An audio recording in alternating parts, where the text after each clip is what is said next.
I've got winners. I've got losers. Chain smokers and what's the rest of the song, man?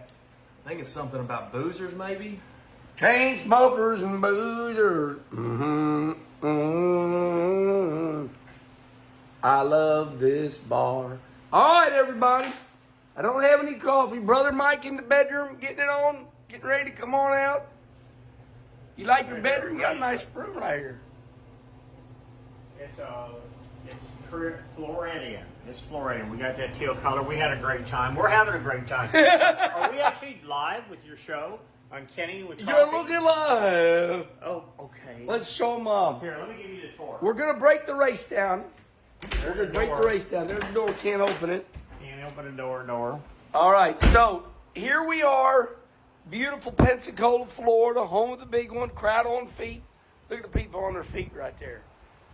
So, very nice. Very nice. You know, as they say, you know what they say, brother? They say, must be nice. Must. M-U-S-S, not must. Must be nice. All right. We are going to break down this race. I believe that this was one of the greatest NASCAR races in history for all these reasons. Now, comment right here. You want to go at it with me? You want to argue with me? I like that. Because He does like that. Yes. You'll start learning me. I like confrontation because then it gives me more content, gives me ideas. So, I don't like NASCAR. They nut. So anyway, the reason, we're going to tell you multiple reasons why this was the greatest race in NASCAR history.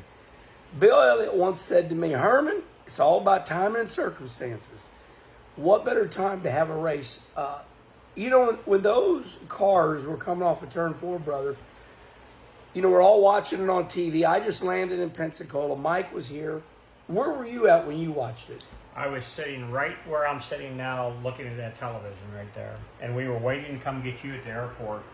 And we knew we were going to be 5 minutes late, but we thought, well, you can wait 5 minutes because we want to see the last few laps. Okay, so Mike is leading up to, for the reason this was the greatest race in NASCAR history. Why didn't you leave right away and come pick me up? Because it was intense. And they had red flagged the race previous to that, you know, just with a few laps to go. Right. And they were running 3 wide, 5 rows deep. Why were they able to run 3 wide there? I mean, Daytona, they can only do it for a while, but it seemed like they stayed 3 wide in Atlanta. They did. I think just the track, you know, the track's newer. It's got more grip. The cars are different, and everybody wanted to win. I mean, it's a wide open racetrack anymore. Everybody says, what's different of Atlanta? Well, they made it, and they've taken so much horsepower away from the cars that they can run wide open. You know, that's why I think a lot of people hear that wide open. It's like, wow, why can you run Atlanta wide open now? On my timeline on Twitter, I post a video, and I write wide open. I mean, if you doubt wide open, I mean, they were to the mat. Yeah. So, you know, the question that begs is the art of negativity. You know, it's like you could have everything perfect, but there's still the shit disturbers out there. They want to say something. I mute those. You'll learn my technique on X. What I do is it's mute. Mute is my friend. Mute makes you think that I'm still allowing you to follow me, and you are, but I don't see a thing you're saying. Because I know you're stirring up crap. But anyway, this race and all the wrecking, I see the wrecking as, you know, Dick Trickle's got this old saying, gotta wanna. I see the wrecking as they want it. They want it so bad. But there's another side to what Dick Trickle always said. You must first finish to finish first. But I feel like you said, you know, the red flag out with, you know, so many laps ago. Those were drivers, you know, doing everything they needed to do. Well, what those cars were doing, listening to Kevin Harvick talking during the commentary. Those cars are not the easiest to drive. They're not the big downforce cars you used to drive and you just mat it and go on. They're kind of up on top of the racetrack. So you can tell everybody was driving to win the race. Chris Buescher spins out all by himself. Respond right here. Are you that good? Are you better than all the drivers? Do you think you could get in these drivers and outdrive them? Respond right here. Only if you had money or had a chance. If I had a chance, I could outrun those boys. So, well, you know, that's what they all say. But, I mean, we did see everybody just lose their cars. You looked at pit road, proved to be one of the most difficult pit roads in motorsports history. They come to pit road under green and crashed. 100 back straight away, you know. Yeah, we saw that take out Chase Elliott, and of course with Michael McDowell down into turn 3. One of the craziest pit roads. I don't know what they're going to do to fix that, but also another thing. I've never in my racing life witnessed, I don't know if you caught on to it, but they had enormous amount of penalties. The penalties were off the charts. Just penalty. We will get into the Joey Logano glove thing later this week. I'll make a whole nother show about that. But were you aware? The mint. Well, go ahead and tell them. No, I don't even. I don't want to ruin it just the way you said. So it just kind of caught on at Daytona. They learned in the wind tunnel. You're driving down. Okay, I got to use my left hand. Oh, trouble. Turn 1. Trouble. Turn 1. So the driver is driving with his right hand, takes his left hand, and puts it like this. So there's air turbulence coming in the window a little bit. Because they cannot mess with the body of the car. They cannot put any deflector on the A post. Back in the day, you could play with the body. You're not allowed to touch these cars. So he wore a glove that was not a real glove. It had web on it like Spider-Man. He had a glove that had webbing in it. Like, see, the fingers were together like this. And when he was qualifying, he'd put his hand up, and that would make the air stay outside of the car. So, and it was not what they call approved by safety regulations, SFI. SFI. It was not an SFI approved glove. But wouldn't that glove with the webbing categorize Joey Logano as Superman then? Is that Superman? Superman. Climb the walls. Oh, yeah.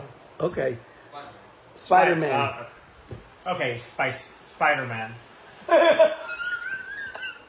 Two old dummies here. So anyway, it just goes back to why we said this was the best race ever. Like a lot of penalties, and all the penalties pissed me off. I'm like, my God, how many more penalties? And I was getting mad. And then all of a sudden I realized this is a really good race. I'm entertained. I'm talking to the TV now. And then, Mike, you were the one that reminded me, when in your mind, listen, I told you guys 100 times, I'm not a journalist. Okay, you can make fun of me all you want. Wallace don't know the name of the teams. He's supposed to know. No, I'm not. I'm not supposed to know none of that stuff. You are. And you're supposed to tell me everything right here. So, Mike, you told me what you thought was the last 3-wide finish in NASCAR history. When was it? Well, I'm not a historical person, but it had to be in the late 50s, early 60s at Daytona International Speedway. He was a famous pitcher. Those 3 cars come across the line just like that. It took till Monday sometime to determine exactly who won the race because they had to go through all the still photography. And that was... Last night was by far the greatest finish because the finish started way back off of turn 2. And it's all anybody's talking about in America right now. It's on every channel. It's everywhere. You know, you come off of turn 2. I even told Matt as we're watching with Blaney driving into turn 1, I said, by all rights, he should win this thing, but we'll have to see what happens. So they come off of 2. Blaney stretched out a little bit. Come to find out, Blaney tells everybody afterwards he backed up the throttle a little bit, trying to close the gap up. And they had the momentum on him. I'll tell you something. You hear that all the time. You're playing the piano. That backing up, that's like, I'm so great, I'm going to drag the brake and I'm going to back up. No. You're allowing them to catch you, and that's an art. Earnhardt did that. Gordon did it, and all the drivers like, I'm going to back on up. Well, back up. Be careful backing on up. See, what he was trying to back up. You're good at it. He was trying to back up, but he left a lane in between them open. Yeah. Remember, Super Speedway superstar here. He's won at Daytona how many times? Click right here. Yes. 3. Mike won at Daytona 3 times. Did you ever? Did you want to talk about Talladega? 3 times. Yes, but I know this. But did you ever back on up? When we were push drafting, when we could push draft in the You truck dragged the and car, brake a little bit? You dragged the brake and catch the guy behind you because you want him to engage with you. Catch the guy behind you. Allow him to get to you. Lock on. Now, I will bumper. say, back in those days, that we were allowed to talk to other drivers. Wow. We had radio frequencies. We had as many as 16 drivers we could talk to. You talking about confusion? You got this thing on your dashboard tells you channel 16 is the 5 car. All the way around. So Ron Hornaday and I were driving for. And you won Talladega. Oh, we killed them. We killed them. We did such a great job. This is breaking news in the garage area. You mean to tell me you were able to talk to your competitor that was helping you win? Oh, yeah. We did that for a while. NASCAR allowed that for 2 years. Then they just outlawed all the radios and everything else. So you literally would take your radios to the radio guys and you'd program in everybody's team. Anybody you thought that was good enough to help you, you programmed them in, and they made you an index card that you taped to the dashboard. Now think about it, you're trying to read the index card on the dashboard while racing. And reaching down there, we raised the radio so we could see the numbers, and you could literally, in my case, most of it was, "Hey, Hornaday, okay, I'm backing up to you. Come on, hit. Help Hornaday me said, win." I'm coming. He said, "Okay, here we are," and bam, we literally engaged, and we run, 3-4 mile an hour a lot faster than everybody else, and that's what's happening still today. It was funny. They outlawed that for a while, all the way through all 3 series. Then they come back and said, "Okay, the Cup guys are intelligent enough and good enough to do that, but we can't let the Xfinity cars because they're dumb.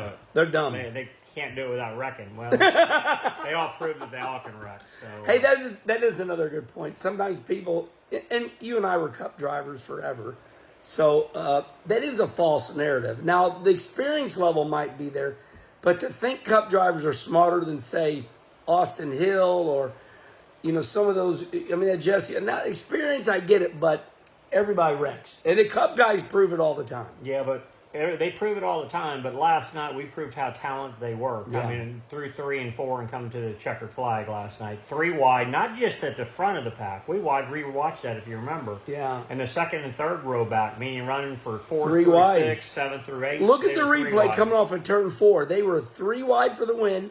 3 wide right behind them. That Bubba Wallace, that is 2 top 5s in a row. Respond right here why Mike and I are wrong. That was not the greatest race of all time. You're trying to make NASCAR look good. We want you to make them look bad. No, that was the greatest race ever. Think about It was the greatest finish ever. Yeah, Let's think put it about that some of you how you just are.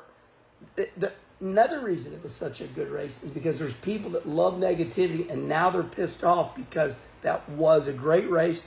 It has now brought NASCAR. NASCAR has been on its way back for quite a while.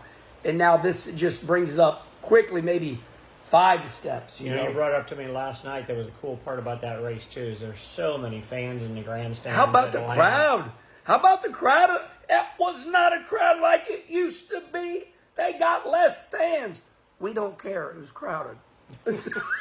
How about that crowd? Yeah, it was great. I think I was told that most of those people showed up for that trackside show you're doing. That you and John Roberts did. Chain smokers and looter booter. Had just an enormous walk-up crowd to come watch you guys. That trackside live is back, and the reason it's doing so good is because the drivers like it. For example, Christopher Bell showed up, and he was full of pride. I could see he was looking at the crowd.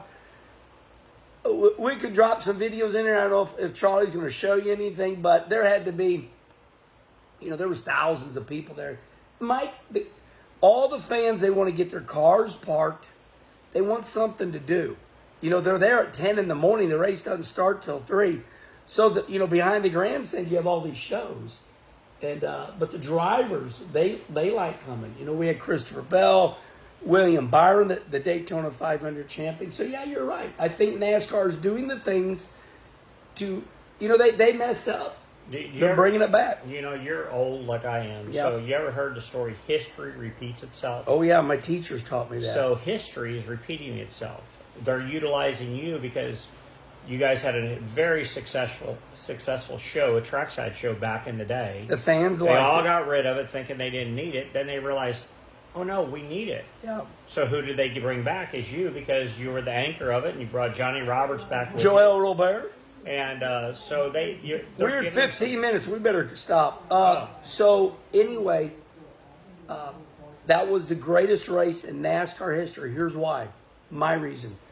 When they were coming off of turn 4 through the TV, I could hear the vibration sound, the vibration, like, you know, like you turn the bass up on music. You could hear them rumbling off the corner, and it's like the cars had another gear, and they were just coming off the corner, and everybody was like, nobody could believe. Here, we're gonna end it like this. Remember what I told you about Jack Buck when Ozzie Smith hit a home run for us to win a major playoff game with the Cardinals? He said, I don't believe what I just saw.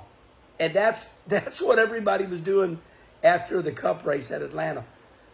I'm still speechless to this day. Mike, you bring up a good point. Why did they not touch each other? Why did they not wreck each other coming to the start-finish line for the win? The real reason is they are supposed to be the most talented race car drivers in America, and they just proved it. Sometimes in the race they don't prove it, but they did. And it wasn't just the front row. It was the next Nobody 4 wrecked. rows. Nobody wrecked. Wrecked the whole race. They wrecked the whole race. But when it came down to showtime, money time, they all ran like perfect, hard, aggressive laps. And when you said you heard them motors change tone, you did, because they were all stuck in a draft, and they were running as fast as those cars could possibly Probably the run. best draft of the day. Yeah. So, Yeah. and if you don't know, when you're drafting cars, it picks up mile per hour, picks up RPM, It goes like it this. makes different. Yeah. All right. Remember, everybody, we are in podcast form. I did not do an intro to the show because I thought it would be a little weird, but we are in podcast form. Everybody says, Herman, why don't you put that in podcast form? I said, we are. Kenny Wallace Podcast, the Kenny Wallace Show. We're on iTunes and Spotify. Respond right here. Was it the greatest NASCAR race you've ever seen? And that is the subject at hand. We are in Pensacola, Florida. I'm racing down here all week. I asked my brother Mike and my nephew Matt to come on down. We're going to go. I got no coffee. I'm shaking. I got no coffee. And we're dirt racing at a racetrack that is like Field of Dreams. It's literally located out in the middle of somewhere and nowhere. The Field of Dreams. You build it, they will come. Northwest Florida Speedway. Yeah.